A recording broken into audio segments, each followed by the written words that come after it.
Dati versus ngayon. Mga itsura ng test dati. Hala, Ashley, alam mo ba to? What clover? A color? What color is this? Sabi dito. Alam mo ba to? Te? Alam mo ba to? Ah, red! O nga, no, red. Mga itsura ng test ngayon. Ha?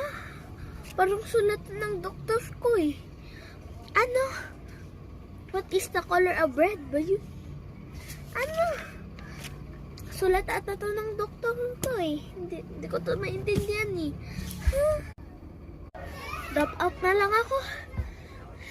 Bala na lang pagtutulog dati. Ayaw matulog eh. Ayaw nga matulog eh.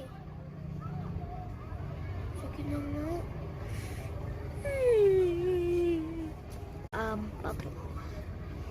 Pagtutulog ngayon. Anong oras na pala? Ha? 4 AM na? Wala pa akong tulog. Tapos marami pa akong gagawin.